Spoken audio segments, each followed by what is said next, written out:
বন্ধুরা চলে এসেছি মাঠে ঝালের খেতে। এটা হচ্ছে আমারই ঝাল লাগাইছি অল্প কিছু দিনের মধ্যেই কিন্তু ঝাল উঠবে। দেখুন বন্ধুরা আমার কত সুন্দরভাবে বাতাসে দলছে। এই দেখুন সুন্দরভাবে মরিচ এসেছে, কত সুন্দর এসেছে দেখুন।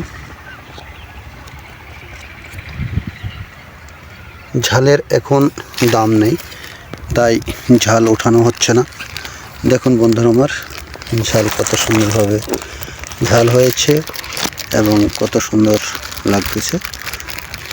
বন্ধুরা আমার ভিডিওটা যদি আপনাদের কাছে ভালো লেগে থাকে অবশ্যই অন্যকে শেয়ার করে দেখার সুযোগ করে দেবেন এবং আমাকে ভালোবেসে পাশে থাকবেন, আমাকে ভালোবাসা দেবেন।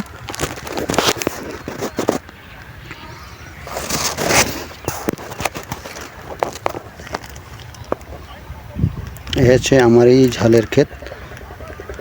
ঝালের দাম নেই এখন, 20 থেকে 25 টাকা কিলো, তাই ঝাল ওঠাচ্ছি না। এই দেখুন বন্ধুরা আমার কত সুন্দরভাবে ঝাল এসেছে গাছে।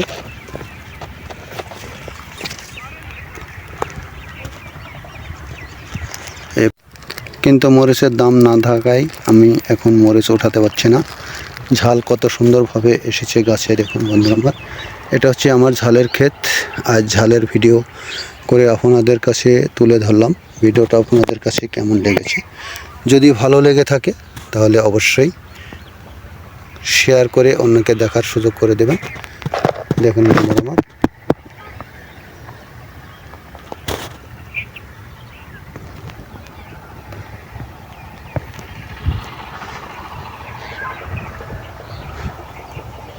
এটা হচ্ছে আমার এই ঝালের ক্ষেত। আজকে চলে এসেছি ঝালের খেতে মাঠে, তাই ঝালের ক্ষেতটা কেমন হয়েছে এবং কেমন লাগছে আপনাদের কাছে ভিডিওটা কেমন লেগেছে। এই দেখুন অনেকটাই ঝাল এসেছে, কিন্তু ঝালের দাম না থাকায় আমি এখন ঝাল ওঠাতে পারছি না। এখন হলো 20 থেকে 25 টাকা কিলো, যাতে করে আমাদের অনেক লস হয়ে যাচ্ছে। বিষ, কীটনাশক এবং সারের অনেক দাম। আমরা এই আবাদ করতে গিয়ে অনেক ক্ষতিগ্রস্ত হচ্ছি এবং অনেক লস হচ্ছে। জমি যদি মরিচের বা ঝালের দাম না থাকে তাহলে লস হয়ে যাবে, অনেক লস হয়ে যাবে। এটা হচ্ছে আমার ঝালের ক্ষেত। বন্ধুরা আমার ভিডিওটা আপনাদের কাছে কেমন লেগেছে?